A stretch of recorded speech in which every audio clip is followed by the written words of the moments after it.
तो दोस्तों आज हम बात करने वाले हैं वो है रेपुटेशन, यानी कि इज्जत।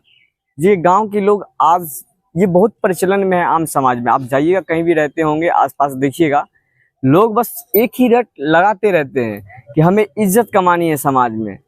मैं कहता हूँ अच्छी बात है, कमानी है, पर इज्जत एक ऐसी चीज होती है जिसे आप कमाने जाते हैं बाहर में, वहां मिलेगा ही नहीं आपको। कहिए क्यों? अरे भाई रहेगा तो ना मिलेगा, नहीं रहेगा तो कहाँ से मिलेगा। हाँ, आप बाकी में सच में आप ईश्वर के मतलब इज्जत के शौकीन हैं तो आप ईश्वर की तरफ भागेंगे। कहिए क्यों? कि सारा दुनिया उसके पीछे भाग रहा है। अगर आप किसी इंसान के पीछे भागते हैं तो मैं कहता हूँ उसका क्या फायदा। उसके पीछे भी सोचने का अपना अपना तर्क हो सकता है, कहने का सोचिएगा एक बार। बहुत लोग आप देखिएगा बोलेंगे कुछ भी, बस बात आ जाएंगे लेके पैसे पे। मैं कहता हूँ पैसा एक चीज है, मैं मानता हूँ कि वो आपके जो विकास से महत्वपूर्ण चीज है, वो आवश्यकता जो भी आपकी पड़ती है वो पूरा कर देगा पैसे। पर आप गौर करिए, पैसे तो सबके पास है, क्या ईश्वर के रास्ते पर क्या सब चल सकता है क्या? नहीं। क्यों? ये बस यही पे देखिएगा कि ईश्वर के जाने के पीछे में आदमी एक ही भाव सोचता है कि वहां जाने का मेरा फायदा क्या है। मतलब कहने का मतलब है वो किसी भी फैसले को अपने लाभ और हानि के विषय पे नाप तौल के जोखता है।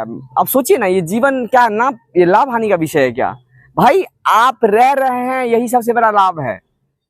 आपकी अगर अभी मौत हो जाएगी, इसकी क्या गारंटी है? क्या? क्योंकि मौत तो बता के आएगी नहीं। तो मेरा कहना है कि व्यर्थ की आप उलझनों को जो लादे हुए हैं अपने ऊपर, अब इन सब चीजों से बचे। कहिए क्यों? कि आप ढो रहे हैं कि लग रहा है आपको कि आप परिवार चला रहे हैं, आप ही समाज चला रहे हैं, पर ऐसा कोई बात नहीं है।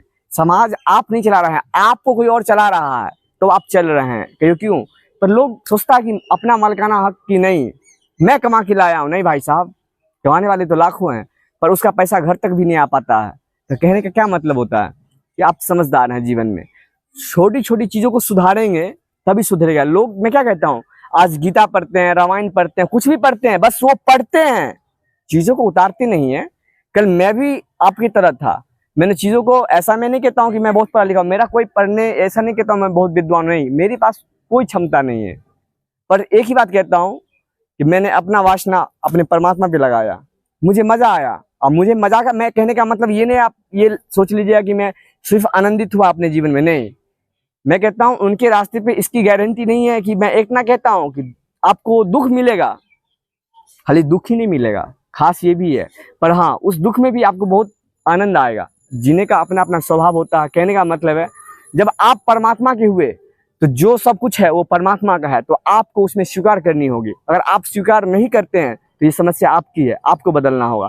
पर आप लोगों को हमेशा ये प्रयास करते हुए देखेंगे कि वो खुद को नहीं बदलते हैं, लोगों को बदलने का प्रयास करते हैं। मैं कहता हूँ यही व्यर्थ है। आप अपने फैसलों को दूसरों पर लादते हैं। अगर लादा हुआ फैसला आप कोई तो मानेगा नहीं, भले आप कितना भी गुस्सा होइए। कहीं क्यों?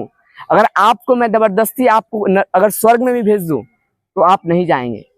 अगर नरक में आप अपनी मर्जी से गए हैं तो इच्छा से आप चले जाएंगे। कहीं क्यों? उसे मर्जी आपका शामिल था।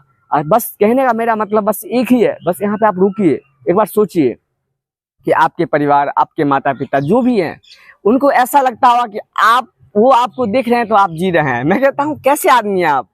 अरे आपके अपने जीवन का ठिकाना नहीं कि आप कब चल देंगे साइड से। मैं कहता हूँ अपना ही ना अपने जीवन को, उन पे छोड़िए।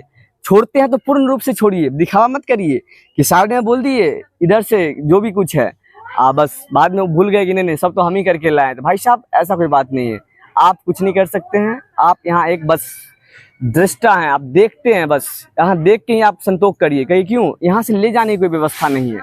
आप मानिएगा इस जीवन में कि यहाँ आए हैं, जो भी किए हैं,